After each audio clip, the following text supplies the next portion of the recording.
मैं श्री शेखर चंद पांडे, मुख्य प्रशासनिक अधिकारी सेवानिवृत्त, वानिकी प्रशिक्षण अकादमी हल्द्वानी। आज का हमारा टॉपिक है सरकारी अधिकारियों एवं कर्मचारियों को देय एवं अनुमन्य अवकाशों की सामान्य जानकारी, अवकाश की अनुमन्यता एवं स्वीकृति की प्रक्रिया। शासकीय कर्मचारियों का पूर्ण समय जो है वो शासन के अधीन रहता है। इसी परिप्रेक्ष्य में शासकीय सेवा के संदर्भ में कार्मिकों के लिए कुछ विश्राम अथवा अवकाश की नितांत आवश्यकता होती है, चाहे वो व्यक्तिगत कार्यों के संपादन हेतु लिया जा रहा हो या उच्च शिक्षा अध्ययन के लिए लिया जा रहा हो या अस्वस्थ होने के उपरांत जो है स्वास्थ्य उपचार के लिए लिया जा रहा हो। इन्हीं तथ्यों को ध्यान में रख करके शासन ने अपने कर्मचारियों के लिए अवकाशों की पर्याप्त व्यवस्था की है।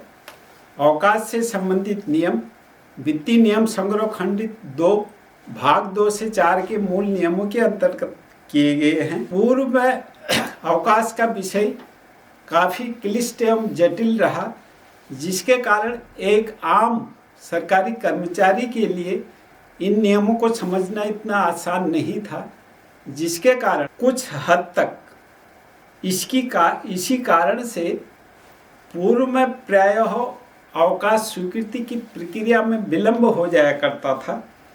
शासन द्वारा इन नियमों की निरंतर समीक्षा की गई। उस समय के आधार पर जो है समस्त राजपत्रित अधिकारियों के अवकाश स्वीकृति का अधिकार शासन को था तथा समस्त अराजपत्रित कार्मिकों को अवकाश स्वीकृति का अधिकार प्रमुख विभागाध्यक्ष को था। इन नियमों की समीक्षा की गई। तदुपरांत शासनादेश संख्या 1752/10-200/1977 दिनांक 20/6/78 के द्वारा इन नियमों को सरलीकृत करते हुए नियमावली जारी की गई, अवकाश सेवा नियमावली, जिसके आधार पर समस्त राजपत्रित अधिकारियों के अवकाश स्वीकृति का अधिकार वो प्रमुख विभागाध्यक्ष को एवं अन्य अराजपत्रित कार्मिकों के अवकाश स्वीकृति का अधिकार वो कार्याध्यक्षों को दे दिया गया है।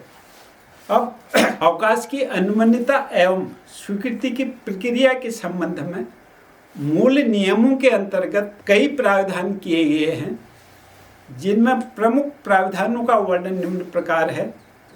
मूल नियम 67 कहता है कि अवकाश का दावा अधिकार के रूप में नहीं किया जा सकता है। किसी भी प्रकार के अवकाश को स्वीकृत, अस्वीकृत अथवा निरस्त करने की स्वीकृता अधिकारी को होती है। मूल नियम 68 कहता है कि किसी भी प्रकार का कोई अवकाश कार्यभार हस्तांतरित किए जाने के दिनांक से शुरू होता है एवं पुनः कार्यभार ग्रहण करने के पूर्ववर्ती दिनांकों को जो है समाप्त माना जाता है।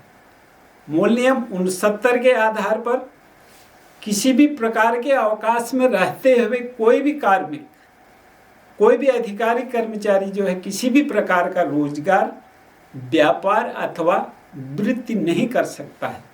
अगर करना आवश्यक समझे तो इसके लिए उसे स्वीकृता अधिकारी से परमिशन लेना आवश्यक होता है। मूल नियम 70 है, कोई भी अधिकारी कर्मचारी जो 60 दिनों से अधिक के अवकाश पर हैं, अगर जनहित में किसी भी कारणवश उन कर्मचारियों को बिना अवकाश समाप्ति के कार्य पर वापस बुला लिया जाता है तो वो कार्मिक जो यात्रा भत्ता पाने के हकदार हो जाते हैं। मूल नियम 71 में क्या प्रावधान है? अगर स्वीकृता अधिकारी चाहे अस्वस्थता के कारण लिए गए किसी भी प्रकार के अवकाश के लिए स्वस्थता प्रमाण पत्र की मांग कर सकता है।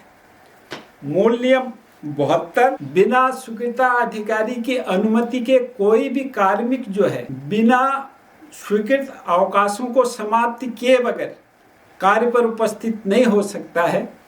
अगर कोई उपस्थित होना चाहे तो इसके लिए उसे स्वीकृता अधिकारी से परमिशन लेना आवश्यक होता है। मूल नियम 73 के में प्रावधान है, अवकाश समाप्ति के उपरांत कोई कार्मिक अगर अपनी ड्यूटी पर उपस्थित नहीं होता है या अवकाश बढ़ाने हेतु समय पर जो है आवेदन पत्र प्रस्तुत नहीं करता है तो उसकी इस अनुपस्थिति को सरकार के प्रति दुर्व्यवहार मानते हुए उस कार्मिक का वेतन रोक दिया जाता है।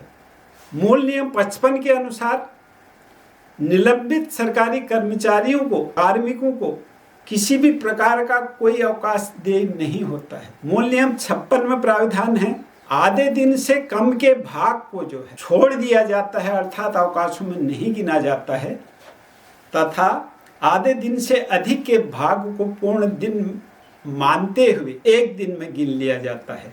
अब उत्तराखंड सरकार के अधीन कार्यरत अधिकारी कर्मचारियों को निम्न प्रकार के अवकाश स्वीकृत किए गए हैं, जिनमें नंबर